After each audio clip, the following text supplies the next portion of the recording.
Assalamualaikum warahmatullahi wabarakatuh. Kami dari kelompok 2 yang beranggotakan Muhammad Fajar Fadlullah, Syutarana Wilujeng, Nurul Ma'rifah, Lisa Evan Nurhak, Adi Ayujeng, Ayu Nafidatur, Rizka Ulfiah akan menjelaskan materi tentang kata depan dan awalan, angka dan bilangan, singkatan dan akronim, kata ganti, kata sandang, gabungan kata, dan bentuk ulang. Kata depan dan awalan. Kata depan sering juga disebut dengan preposisi. Kata depan disebut juga dengan kata keterangan. Kata depan adalah kata yang terletak sebelum kata dasar yang memberi keterangan tempat, seperti lokasi, posisi, dan arah. Contohnya di, ke, pada, dan dari. Penulisan kata depan terpisah dengan kata yang mengikutinya, seperti contoh kalimat, kami sekeluarga berwisata ke pantai Karangkering. Contoh yang kedua, Doni meletakkan sepeda di samping teras depan.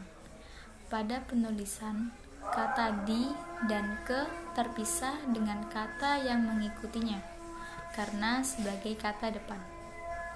Awalan disebut juga dengan prefiks. Awalan adalah imbuhan yang terletak di depan kata dasar.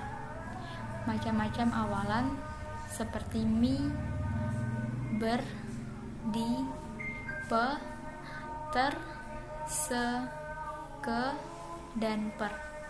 Awalan ditulis melekat pada kata yang mengikutinya. Contoh kalimat seperti baju dicuci ibu. Contoh yang kedua, mereka memiliki warna kesukaan yang berbeda-beda. Penulisan dicuci dan kesukaan melekat pada kata yang mengikutinya. Angka dan bilangan. Angka merupakan simbol atau lambang. Contohnya, angka yang sering kita gunakan adalah angka Latin yang terdiri dari 0, 1, 2, 3, 4, 5, 6, 7, 8, dan 9. Ada lagi angka Romawi yaitu I, V, X, L, dan M. Selain itu masih banyak lagi jenis angka seperti angka Arab, angka Jawa, dan lain sebagainya. Sedangkan bilangan menunjukkan banyaknya suatu hal atau jumlah suatu benda. Intinya angka adalah simbol, sedangkan bilangan menunjukkan jumlah. Contoh pada bilangan. Sebanyak 15 murid sedang berada di stadion. 15 adalah bilangan yang menunjukkan jumlah murid yang ada di stadion. Bilangan 15 disimbolkan atau dilambangkan atau ditulis dengan angka 1 dan 5. Contoh angka. Ada 309 orang sedang mendaki Gunung Merapi. 309 adalah bilangan yang menunjukkan jumlah orang yang mendaki Gunung Merapi. Bilangan 309 disimbolkan dengan angka 3, 0, dan 9. Penulisan angka dan lambang bilangan ada dua, yaitu angka Arab atau angka Romawi yang lazim dipakai sebagai lambang bilangan atau nomor. Penulisan angka dan bilangan seperti slide. Lalu selanjutnya singkatan atau akronim. Singkatan atau akronim adalah kependekan dari kata atau gabungan kata. Perbedaan antara singkatan dan akronim. Bentuk dari singkatan itu dilafalkan huruf per huruf, sedangkan kalau akronim itu dilafalkan sebagai suku katanya. Ada beberapa pola singkatan dan akronim. Kalau singkatan ini terdiri di atas huruf besar. Huruf besar yang dijadikan pola singkatan tersebut adalah huruf-huruf dari setiap awal katanya. Contohnya, BBM, bahan bakar minyak, yang diambil huruf pertamanya kan B, B sama M-nya.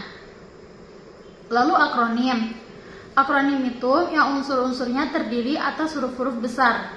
Huruf-huruf besar yang berbentuk terdiri atas huruf-huruf awal katanya. Contohnya, ASI, air, susu, ibu. Itu di setiap katanya itu terdiri ada huruf besarnya A, Si, air susu ibu. Lalu selanjutnya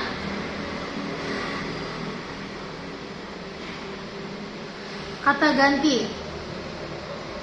Kata ganti adalah kata yang dipakai untuk mengacu kepada kata benda lainnya. Kata ganti ini sering digunakan untuk menggantikan nominal yang sudah diketahui agar tidak disebutkannya berulang-ulang. Ada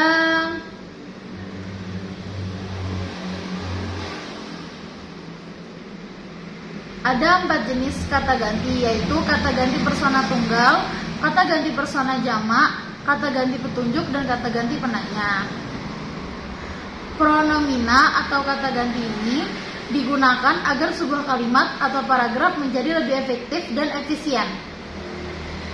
Hal ini dilakukan agar penulis tidak menuliskan subjek, nama orang, atau benda secara terus-menerus. Terima kasih. Kata sandang. Kata sandang adalah salah satu jenis keragaman dalam bahasa Indonesia yang cukup sering kita dengar namun tidak memiliki makna khusus. Secara pengertian tidak ditemukan definisi yang konkret mengenai pengertian kata sandang. Dalam bahasa Indonesia terdapat beberapa macam kata sandang yang banyak ditemukan pada proses komunikasi. Artikula atau lebih dikenal dengan artikel, nama lain kata sandang, adalah kata yang pada dasarnya tidak memiliki arti namun mampu menjelaskan nomina. Keistimewaan kata sandang adalah dapat digunakan sebagai pendamping kata benda dasar, kata benda yang terbentuk dari kata kerja, pronomina atau kata kerja pasif. Fungsi kata sandang. Kata sandang yang maknanya mengikuti kata yang diiringi memiliki beberapa fungsi dalam bahasa Indonesia. Di antaranya adalah sebagai berikut: memberikan suatu perbedaan atau batas suatu kata atau frasa, membentuk kata ganti orang, terkadang mengganti kata sifat menjadi kata benda pada kata sandang netral. Jenis kata sandang. Kata sandang dibedakan jenisnya berdasarkan fungsinya jika diletakkan di samping kata benda atau kata ganti yang lain. Beberapa jenis kata sandang yang ada dalam bahasa Indonesia yang masih senantiasa dipakai oleh masyarakat Indonesia pada proses berbahasa. A. Kata sandang jumlah tunggal. Kata sandang jumlah tunggal digunakan untuk memberikan arti pada seseorang atau suatu yang tunggal pada kata sesudahnya. Beberapa tipe kata sandang jenis diantaranya adalah sang, sri, hang, diang. Kelima, kata tersebut adalah untuk menggantikan makna tunggal. B. Kata sandang untuk jumlah jamak. Jenis kata sandang yang kedua adalah kata sandang yang digunakan untuk menentukan jumlah jamak atau kelompok. Kata sandang untuk merujuk pada jamak ini diantaranya adalah para, kaum, umat. Ketiga jenis kata tersebut masih banyak ditemukan di Indonesia. Berikut beberapa contoh penggunaan kata sandang yang dipakai untuk merujuk pada jumlah jamak. Kata sandang netral. Jenis kata sandang terakhir adalah kata sandang yang khusus difungsikan untuk menyebut atau menggantikan suatu maksud menyeimbangkan. Artinya, kata sandang ini digunakan untuk menunjukkan jumlah yang netral. Dua kata sandang yang termasuk jenis ini diantaranya adalah si atau yang.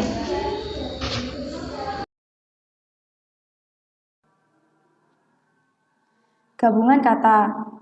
Gabungan kata merupakan suatu penggabungan antara satu kata dengan kata lainnya. Dalam penulisan, gabungan kata harus menuruti tata cara yang diatur dalam Pedoman Umum Ejaan Bahasa Indonesia. Tata cara tersebut adalah sebagai berikut. A. Gabungan kata yang terdiri dari kata majmuk atau istilah khusus harus dipisah. Cara ini hanya digunakan untuk penulisan kata gabungan yang berupa kata majmuk atau istilah khusus. Jika konteks kata yang digabungkan terdiri dari dua bentuk kata tersebut, maka wajib untuk menulis gabungan kata secara terpisah. Misalnya, anak kucing, orang tua, nikah siri, buta besar, simpang 4, cendera mata. B. Gabungan kata yang berpotensi menimbulkan salah persepsi, wajib ditulis dengan tanda penghubung. Ketika ingin menulis gabungan kata dalam bahasa Indonesia, kita perlu memikirkan persepsi dari makna kata tersebut ketika dibaca oleh seseorang.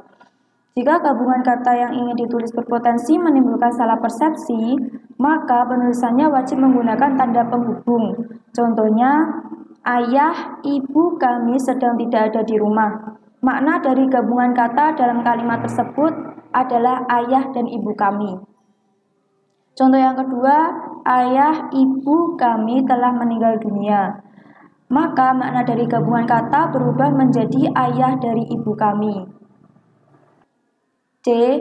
Gabungan kata ditulis terpisah meskipun diberi sebuah imbuhan pada awal atau akhir kata. Untuk gabungan kata memiliki imbuhan, maka penulisannya yang benar adalah dengan tetap memisahkan kedua kata tersebut. Dalam konteks ini, imbuhan yang dimaksud adalah imbuhan awal ataupun imbuhan akhir. Misalnya, para penonton bertepuk tangan atas penampilan Rara yang indah di atas panggung. Pada kalimat tersebut, bertepuk tangan merupakan gabungan kata dari tepuk tangan yang memiliki imbuhan ber. D. Gabungan kata ditulis secara serangkai jika imbuhan yang dibubuhkan adalah awalan sekaligus akhiran. Cara penulisan ini dapat dibilang kebalikan dari cara penulisan sebelumnya, di mana gabungan kata harus ditulis secara serangkai karena memiliki imbuhan ada di depan dan di belakang. Misalnya, rumah kosong itu kini telah dialihfungsikan menjadi sebuah toko boneka. Gabungan kata yang berimbuhan awalan akhiran adalah kata dialihfungsikan, dengan imbuhan yang dipakai di dan an. Gabungan kata dalam kalimat tersebut yakni alih fungsi. Yang terakhir adalah gabungan kata ditulis secara serangkai jika sudah dipadu.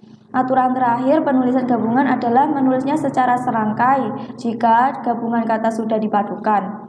Maksudnya, gabungan kata yang terbentuk dari kata dasar dan kata bentuk terikat seperti adi, multi, atau sejenisnya harus dituliskan serangkai. Misalnya, kata multifungsi. Bentuk ulang. Kata ulang adalah bentuk kata yang diperoleh melalui proses reduplikasi atau pengulangan, baik secara keseluruhan, sebagian, maupun perubahan. Ciri-ciri kata ulang adalah pasti memiliki kata dasar.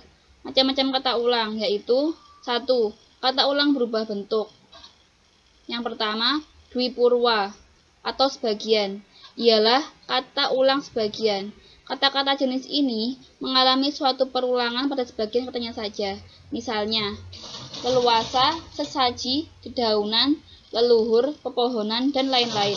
Contoh kalimat, dedaunan itu gugur setiap musim semi.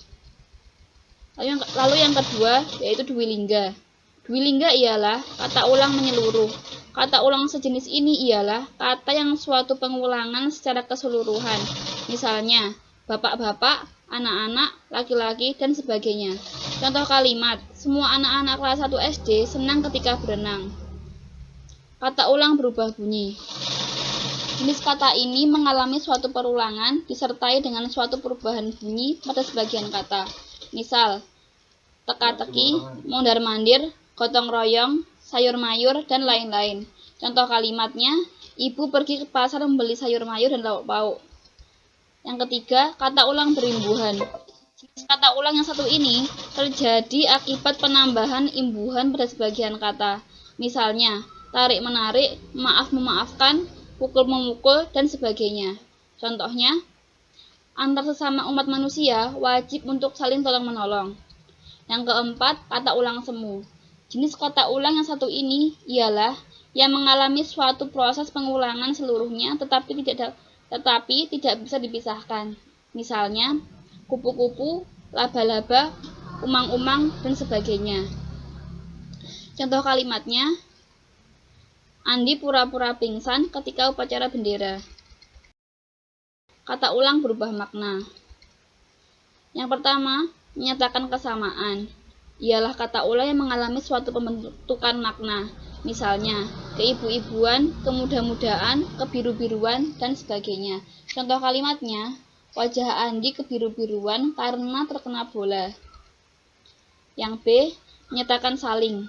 Kata ulang ini mengalami suatu pembentukan makna. Misalnya, pukul-memukul, salam-salaman, rangkul-merangkul. Contoh kalimatnya, antar sesama manusia wajib untuk saling tolong-menolong. Menyatakan jamak dan beragam. Jenis kata ini mengalami suatu pembentukan makna. Misalnya, sayur-mayur, buah-buahan, mobil-mobilan, dan lain-lain. Contoh kalimatnya, kakak sangat menyukai buah-buahan. Yang D, menyatakan intensitas.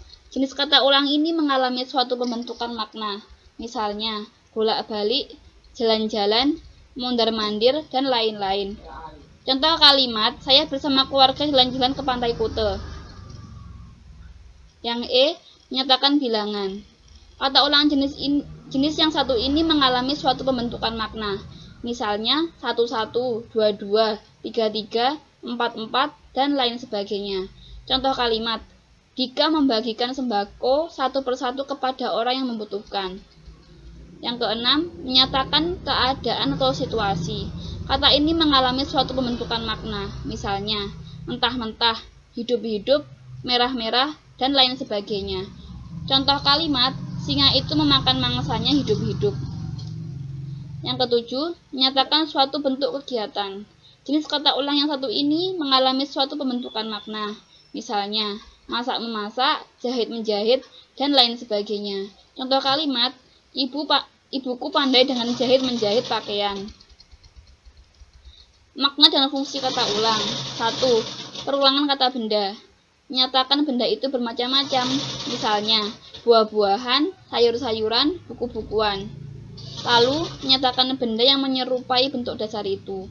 Misalnya, anak-anakan, orang-orangan.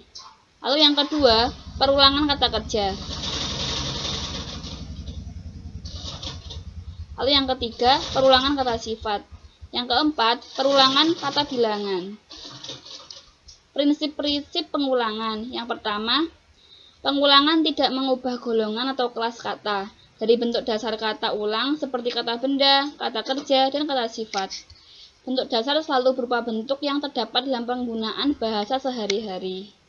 Demikian presentasi dari kelompok kami. Wassalamualaikum warahmatullahi wabarakatuh.